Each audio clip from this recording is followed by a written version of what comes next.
you know, this movie really could have been something.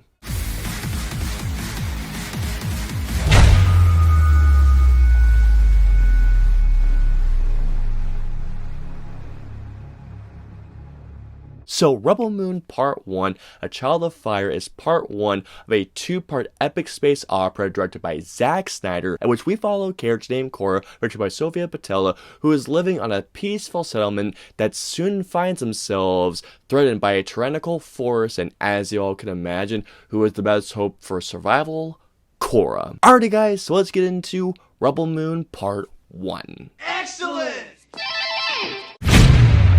As far as the things that I liked about Rebel Moon, here's what I can say. Sofia Boutella, I thought, was easily the standout and was the best performance of the entire film. Not only do I like her character, I like the mission behind her character, the backstory with her character. Sofia Boutella was easily the best performance of the entire film, and honest to God, probably the best thing about the entire movie too. Zack Snyder is a mastermind at creating some incredible visuals, and when it came to the visuals, I should say for some of the time, the visuals in this movie did look really good. In particular, by the way, the first 15 to 20 minutes, the visual effects actually looked really, really good. Like, there were some that actually kind of blew me away. But also in terms of the action, Zack Snyder really did stage some really killer looking action sequences, actually some brutal action sequences. In particular, there was a fight sequence where I felt the impact of a break and I just went, oh! There's another particular action sequence that involves a character with dual swords fighting a creature. That was pretty sweet. Well, that's just fucking great!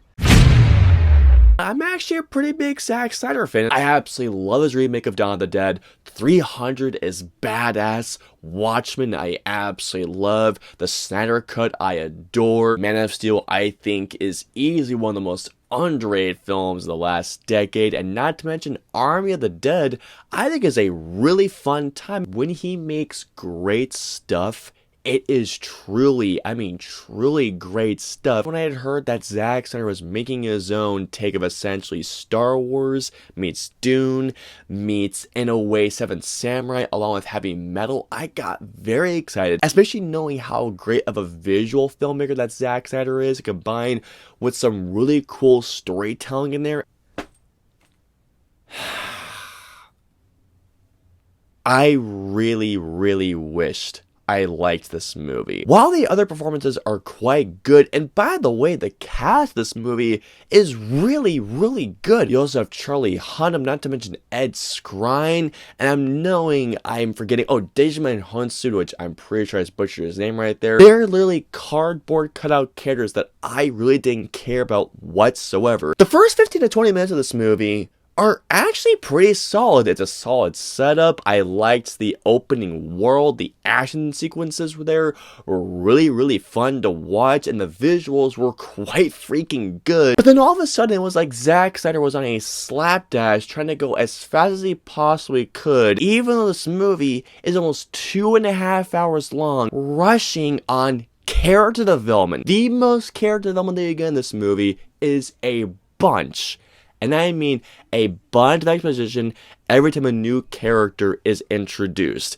That is your character development right there. One of my other biggest issues with Rebel Moon is this storytelling in this movie. What I get instead of character development, a fleshed out story and fleshed out arcs, just a bunch of pizzazz and flash with pretty much no substance. Rebel Moon is such a dull and emotionally hollow movie. There came a big plot twist in this movie, and when this plot twist happened, I literally said this out loud. Oh wow, only I wish to actually give a shit about what's actually going on right now. This movie, like I mentioned to you guys earlier, is essentially a mixture of Star Wars, Seven Samurai, Dune, and heavy metal. This movie is a combination of all those things, but instead of this movie actually doing its own thing with those concepts, it just takes all those concepts, slaps them together. What it ends up being instead is just a derivative and a dull film that, rather being its own thing while taking inspiration from the greats became that before it, it's just a movie that just copies elements from those movies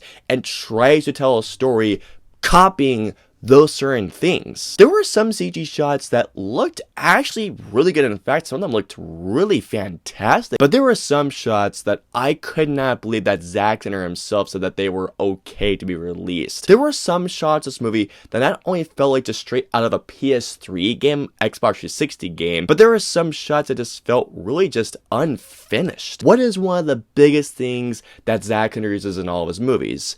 Slow motion. Good God, there is so much slow-mo. There is some pretty neat slow-mo sequences in a slow-mo, but there are other scenes in this movie where, for no reason, a slow-mo shot is in there, and I genuinely thought that certain slow-mo shots were only in there were just to increase the runtime of this movie. There were just some slow-mo shots where I just kept thinking, why is this shot in slow-mo? Like, there's literally no need for this. It doesn't look cool. It just feels like they were just trying to elongate the runtime. And here we go.